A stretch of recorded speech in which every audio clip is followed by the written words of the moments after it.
Oi, pessoas! Quanto tempo? E aí, como vocês estão? Espero que bem. Gente, depois de um período aí de pausas de quase 2 meses, eu acredito que até um pouco mais, nós vamos voltar com as leituras neste canal porque nós precisamos continuar a abastecer essa biblioteca. E eu vou começar a ler um livro e resolvi gravá-los com vocês. Ele se chama Arte da Guerra, do Sun Tzu. Uma indicação especial. E eu vou deixar aqui mais mais uma edição para o nosso acervo, né? É um livro que é deveras comentado e ele... O que eu tô trazendo aqui, ele é um pouco mais seco. Ele tem 55 páginas. Eu fiquei, inclusive, muito curiosa porque as impressas são o dobro ou o triplo de páginas. E esse tem só 55, mas eu fui pesquisar o porquê, é porque realmente ele não tem os comentários das traduções, dos editores que traduziram, dos autores que traduziram. Esse aqui é só a tradução do livro mesmo. E nós vamos começar no primeiro capítulo que fala sobre a avaliação. Sun Tzu disse: a guerra é de vital importância para o Estado. É o domínio da vida ou da morte. É o caminho para a sobrevivência ou a perda do império. É preciso manejá-la bem.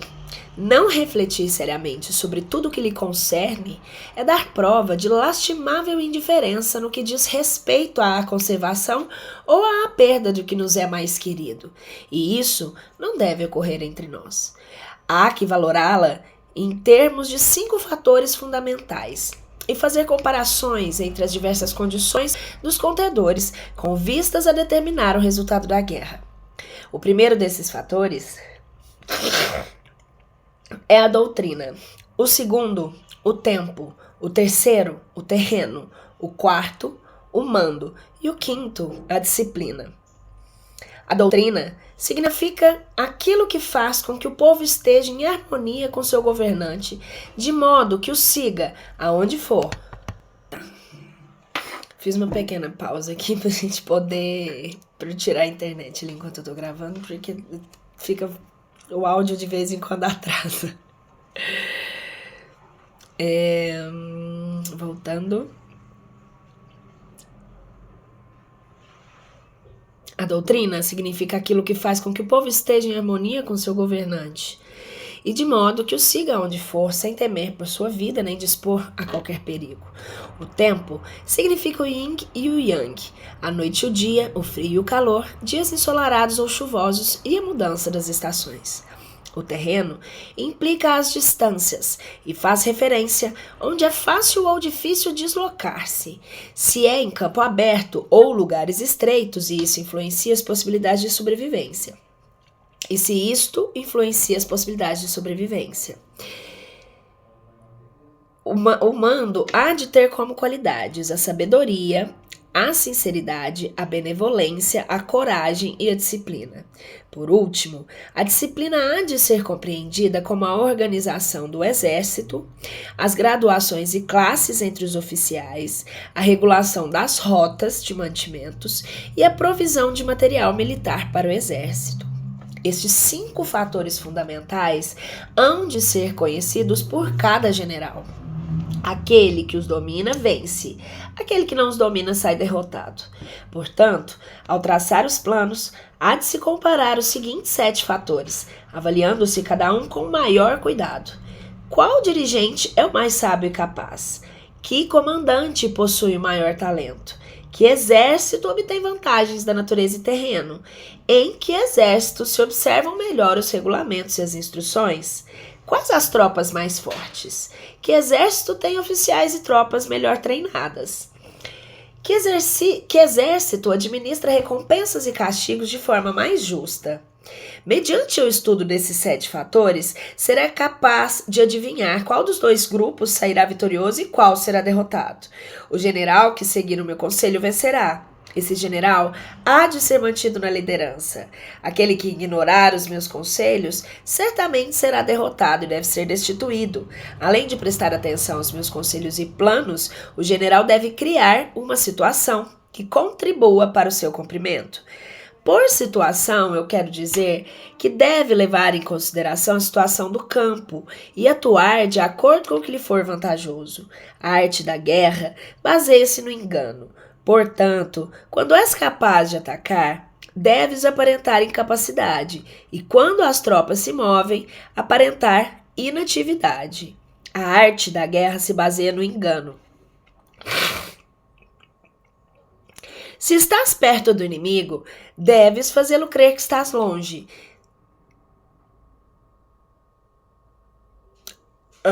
Se longe, a aparentar que se está perto. Colocar as iscas para atrair o inimigo. Golpear o inimigo quando se está desordenado. Preparar-se contra ele quando está seguro em todas as partes. Evitá-lo durante um tempo quando este é mais forte.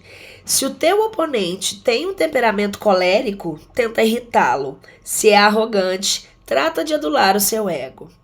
Se as tropas inimigas se acham bem preparadas, após uma reorganização, tenta desordená-las. Se estão unidas, semeia a dissensão entre as suas fileiras.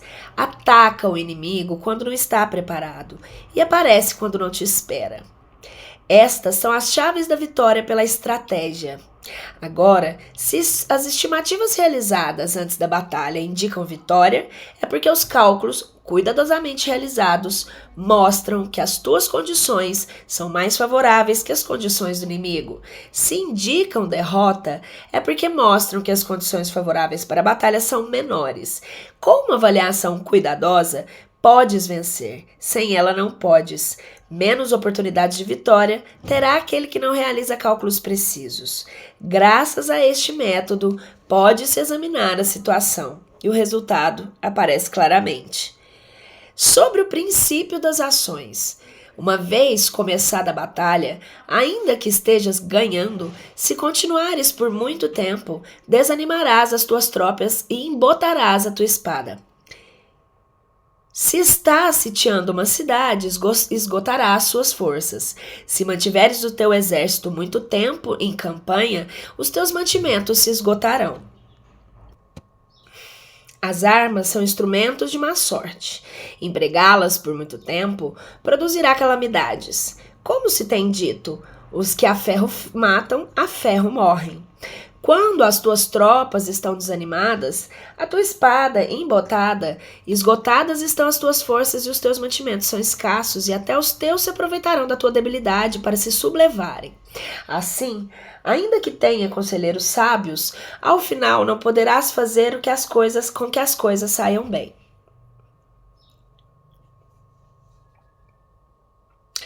Por causa disso, tem-se ouvido falar de operações militares que são torpes e repentinas, porém nunca se viu nenhum especialista na arte da guerra que mantivesse a campanha por muito tempo. Nunca é benéfico para um país deixar que uma operação militar se prolongue por muito tempo. Como se diz comumente, ser rápido como o trovão, que retumba antes que tenha podido tapar os ouvidos, veloz como o relâmpago que brilha antes de haveres podido piscar. Portanto, os que são totalmente conscientes da desvantagem de servir-se das armas não podem ser totalmente conscientes. Portanto, os que não são totalmente conscientes da desvantagem de servir-se das armas não podem ser totalmente conscientes das vantagens de utilizá-las. Os que utilizam os meios militares com perícia não movimentam suas tropas 2 vezes e nem proporcionam alimentos em 3 ocasiões com o mesmo objetivo. Isso quer dizer que não se deve mobilizar o povo mais de uma vez por campanha e que imediatamente depois de alcançar a vitória não se deve regressar ao próprio país para fazer uma segunda mobilização. A princípio, isso significa proporcionar alimentos para as próprias tropas. Porém, depois que se tiram os alimentos ao inimigo. Se ao invés de tomar os mantimentos e armas do teu próprio país, retirares do teu inimigo, estarás bem abastecido de armas e provisões. Quando um país empobrece por causa das operações militares, isso se deve ao transporte de provisões de um lugar distante. Se as transportas desde um lugar distante, o povo empobrecerá. Os que habitam próximo de onde está o exército podem vender as suas colheitas a preços elevados, porém acaba-se deste modo o bem-estar da maioria da população. Quando se transportam as provisões para muito longe, ocorre ruína por causa do alto custo. Nos mercados próximos aos exércitos, os preços das mercadorias aumentam, portanto, as longas campanhas militares constituem uma ferida para o país. Quando se esgotam os recursos, os impostos se arrecadam sob pressão.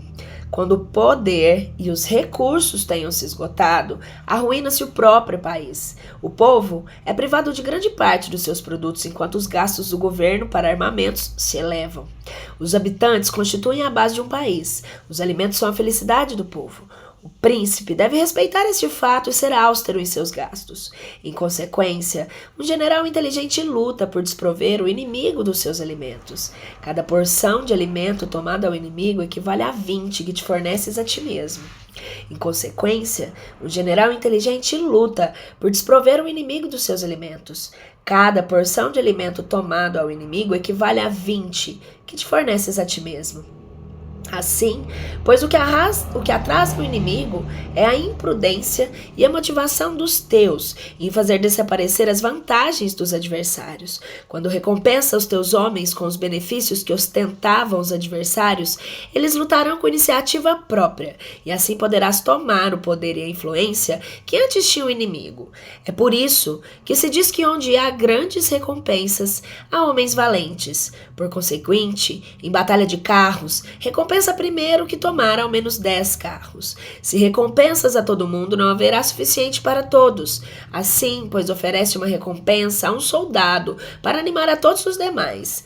Troca as suas cores dos soldados inimigos feitos prisioneiros e utiliza-os misturados aos teus. Trata bem os soldados e presta-lhes atenção. Os soldados prisioneiros devem ser bem tratados para conseguir que no futuro lutem para ti. A isso se chama vencer o adversário e incrementar por acréscimo as tuas próprias forças. Se utilizas o inimigo para derrotar o inimigo, serás poderoso em qualquer lugar onde fores. Assim, pois o mais importante em uma operação militar é a vitória, não a persistência. Essa última não é benéfica. Um exército é como fogo. Se não o apagas, se consumirá por si mesmo. Portanto, sabemos o que está à cabeça do exército. Está a cargo das vidas dos habitantes e da segurança da nação. Sob as proposições da vitória e a derrota. Como regra geral, é melhor conservar um inimigo intacto do que o destruir. Captura seus soldados para conquistá-los e domina seus chefes. Um general dizia: pratica as artes marciais, calcula a força de um dos teus adversários, faz com que percam o ânimo e a orientação de maneira que, ainda estando intacto, o exército inimigo fique imprestável. Isso é ganhar sem violência.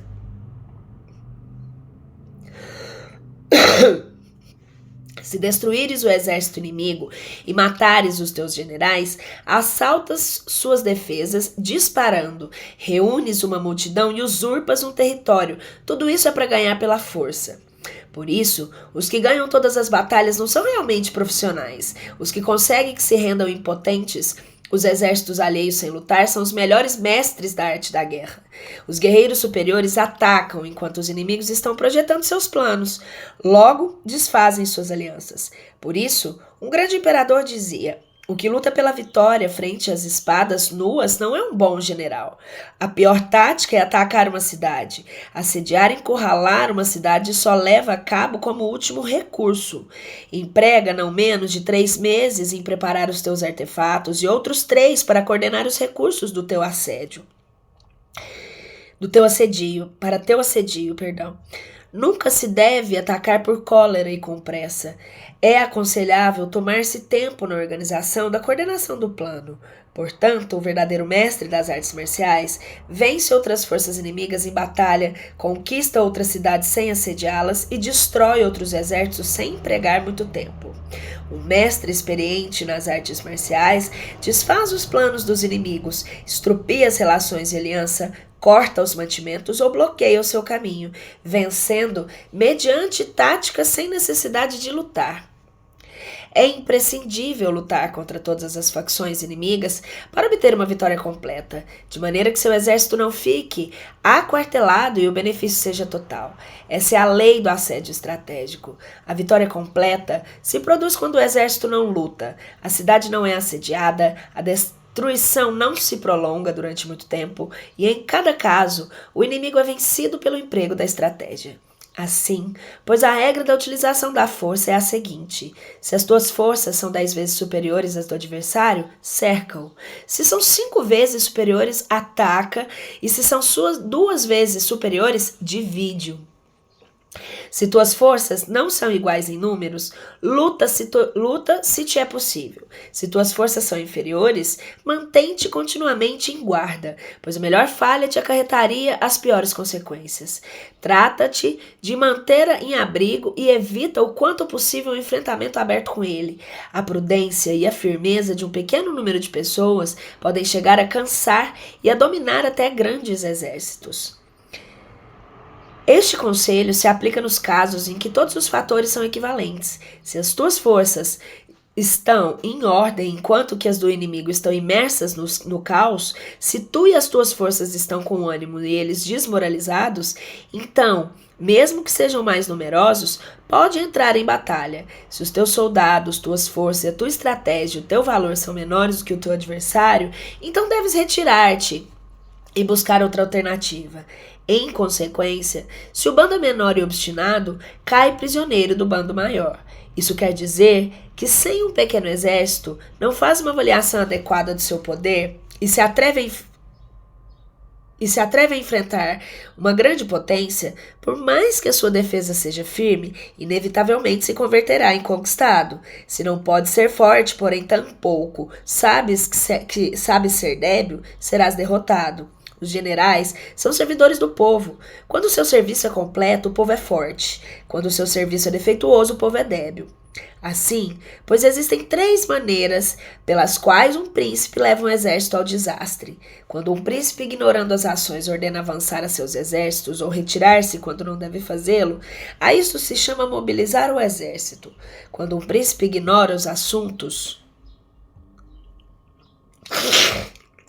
militares, eu vou repetir só pra gente não ficar perdido aqui. Quando um príncipe ignora os assuntos militares, porém compartilha em pé, de igualdade, o mando do exército, os soldados acabam confusos. Quando o príncipe ignora como levar a cabo as manobras militares, porém compartilha por igual sua direção, soldados estão vacilantes. Uma vez que os exércitos estão confusos e vacilantes, iniciam-se os problemas procedentes dos adversários. A isto se chama perder a vitória por transbordar o aspecto militar. Se tentas utilizar os métodos de um governo civil para dirigir uma operação militar, a operação será confusa. Triunfam aqueles que sabem quando lutar e quando esperar. Sabem discernir quando utilizar muitas ou poucas tropas. Possuem tropas cuja categoria tem o mesmo objetivo. Enfrentam com preparativos os inimigos desprevenidos. Têm generais competentes e não limitados por seus governos civis. Estas 5 são as maneiras de conhecer o futuro vencedor. Falar que o príncipe seja o que dá as ordens e tudo é como o general solicitar a permissão ao príncipe para poder apagar um fogo. Quando for autorizado, já não restam senão cinzas. Se conheces os demais e te conheces a ti mesmo, nem em 100 batalhas correrás perigo. Se não conheces o demais, porém te conheces a ti mesmo, perderás uma batalha e ganharás outra. Se não conheces aos demais e nem te conheces a ti mesmo, correrás perigo em cada batalha. Sobre a medida na disposição dos meios. Antigamente, os guerreiros especialistas se faziam a si mesmos invencíveis em primeiro lugar e depois aguardavam para descobrir a vulnerabilidade dos seus adversários. Fazeres-te invencível significa conheceres-te a ti mesmo. Aguardar para descobrir a vulnerabilidade do adversário significa conhecer o outro. A invencibilidade está em ti mesmo, a vulnerabilidade no adversário. Por isso, os guerreiros especialistas podem ser invencíveis, porém não podem fazer com que seus adversários sejam vulneráveis. Se os adversários não têm ordem de batalha sobre o que informam-se, nem negligências ou falhas das quais aproveitar-se, como os pode vencer ainda que estejam bem providos? Por isso é que, pelo que se disse, a vitória pode ser percebida, porém não fabricada. A invencibilidade é uma questão de defesa, a vulnerabilidade é uma questão de ataque. Enquanto não tenhas observado vulnerabilidade na ordem de batalha dos adversários, oculta tua própria formação de ataque e prepara-te para ser invencível com a finalidade de preservar-te. Quando os adversários têm ordens de batalha vulneráveis, é o momento de sair e atacá-los. A defesa é para os tempos de escassez, o ataque para os tempos de abundância. O especialista em defesas se escondem nas profundezas da terra. Os especialistas em manobras de ataque se escondem nas mais elevadas alturas do céu. Dessa maneira, podem proteger-se e lograr a vitória real. Em situações de defesa, cala as vozes e elimina os cheiros, escondidos como fantasmas e espíritos sobre a terra, invisíveis para todo mundo. Em situações de ataque, o teu movimento é rápido e o teu grito fulgurante, veloz como o trovão e o relâmpago, para que os teus adversários não possam se preparar, mesmo que venham do céu. Prever a vitória quando qualquer um pode conhecer não constitui verdadeira destreza. Todos elogiam a vitória, ganha em batalha, porém essa vitória não é realmente tão boa. Todos elogiam a vitória na batalha, porém o verdadeiramente desejável é poder ver o mundo do sutil e dar-se conta do mundo oculto, até o ponto de ser capaz de alcançar a vitória onde não exista forma. Não se requer muita força para levantar um cabelo, não é necessário ter muita vista aguda para ver o sol e a lua, e nem se necessita ter muito ouvido para escutar o retumbar do trovão. O que todos conhecem não se chama sabedoria. A vitória sobre os demais, obtida por meio da batalha, não se considera uma boa vitória. Antigamente, os que eram conhecidos como bons guerreiros venciam quando o fácil era vencer. Se só és capaz de assegurar a vitória depois de enfrentar um adversário em um conflito armado, essa vitória é uma dura vitória. Se fores capaz de ver o sutil e de perceberes o oculto, irrompendo antes da ordem de batalha, a vitória assim obtida é uma vitória fácil. Em consequência, as vitórias dos bons guerreiros se destacam por sua inteligência e sua bravura. Assim, pois, as vitórias que se ganham em batalha não são devidas à sorte. Essas vitórias não são casualidades, que são devidas a ter se situado previamente em posição de poder, ganhar com seguridade, impondo-se sobre os que já tinham perdido de antemão.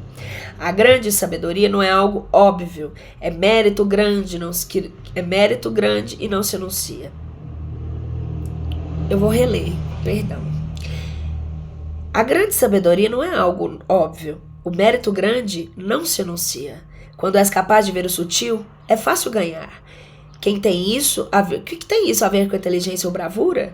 Quando se resolvem os problemas antes que surjam, quem chama isso inteligência? Quando há vitória sem batalha, quem fala de bravura? Assim, pois os bons guerreiros tomam posição em um terreno no qual não podem perder e não passam por altas condições que fazem do seu adversário inclinar-se à derrota. Em consequência, um exército vitorioso ganha primeiro e inicia a batalha depois. Um exército derrotado luta primeiro e tenta obter a vitória depois. Essa é a diferença entre os que têm estratégia e os que não têm planos.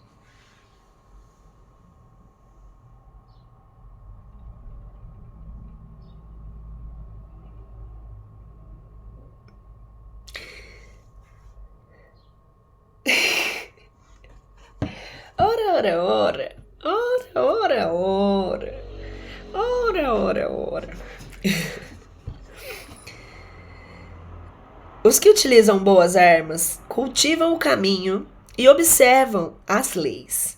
Assim, podem governar prevalecendo sobre os corruptos, servir-se da harmonia para desvanecer a oposição, não atacar um exército inocente, não fazer prisioneiros ou tomar saques por onde passa o exército, não cortar as árvores nem contaminar os poços, limpar e purificar os templos das cidades e montanhas do caminho que atravessas, não repetir os erros de uma civilização decadente. A tudo isso se chama o caminho e suas leis. Quando o exército está estritamente disciplinado, até o ponto em que os soldados morreriam antes de desobedecer às ordens e as recompensas e os castigos merecem confiança e estão bem estabelecidos. Quando os chefes oficiais são capazes de atuar dessa forma, podem vencer a um príncipe inimigo corrupto. As regras militares são 5: medição, avaliação, cálculo, comparação e vitória. O terreno dá lugar às medições. Estas dão lugar às avaliações. Avaliações aos cálculos. A estes, as comparações. E as comparações dão lugar às vitórias. Mediante comparações das dimensões, podes conhecer onde há vitória ou derrota.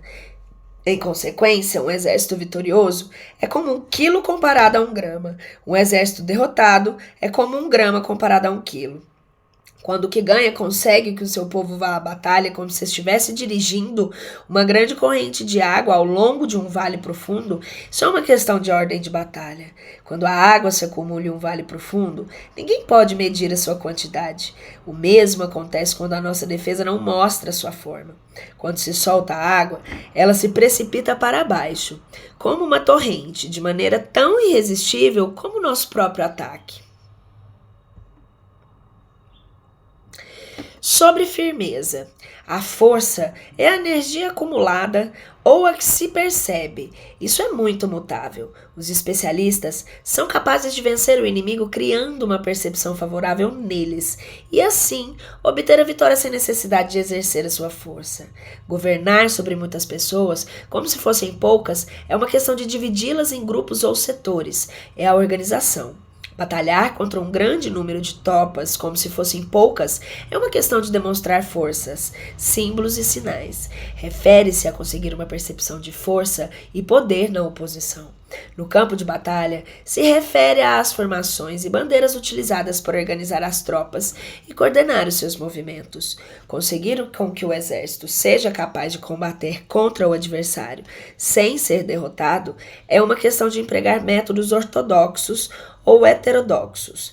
A ortodoxia e a heterodoxia são elementos fixos, senão que se utilizam como um ciclo.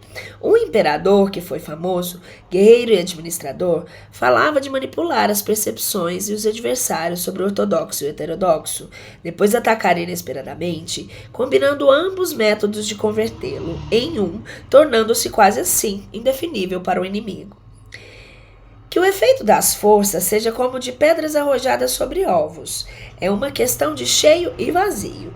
Quando induzes os adversários a atacar-te em teu território, sua força está sempre vazia, em desvantagem. Enquanto não competes no que são melhores, a tua força está sempre cheia. Atacar com o vazio contra o cheio é como tirar pedras sobre ovos. De certeza que se quebram.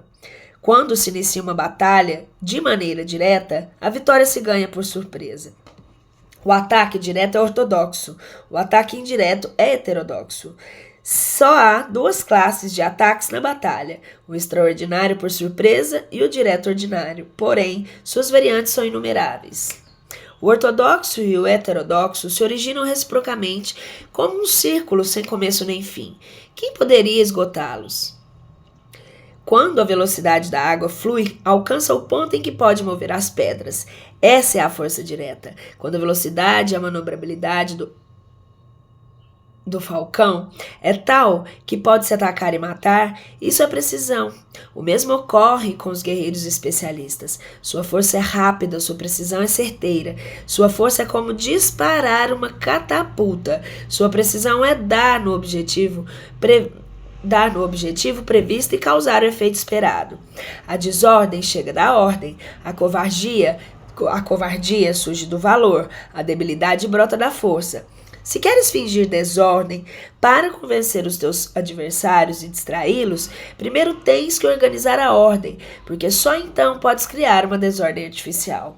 Se queres fingir covardia para conhecer a estratégia dos adversários, primeiro tens que ser extremamente valente, porque só então podes atuar como tímido de maneira artificial.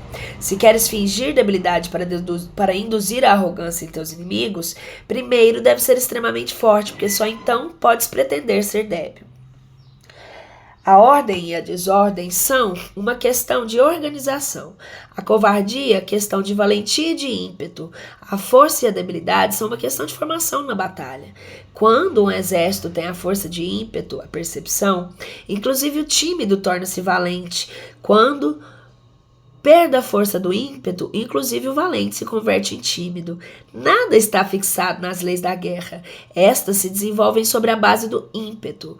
Com a astúcia, se pode antecipar e conseguir com que os seus adversários convençam a si mesmos como proceder e mover-se. Ajuda-os a caminhar pelo caminho que lhes traça. Faz mover-se os inimigos com a perspectiva do triunfo para que caiam na emboscada. Os bons guerreiros buscam a efetividade na batalha a partir da força do ímpeto, a percepção, e não dependem só da força de seus soldados. São capazes de lhe escolher a melhor gente, empregá-los adequadamente e deixar que a força do ímpeto logre os seus objetivos.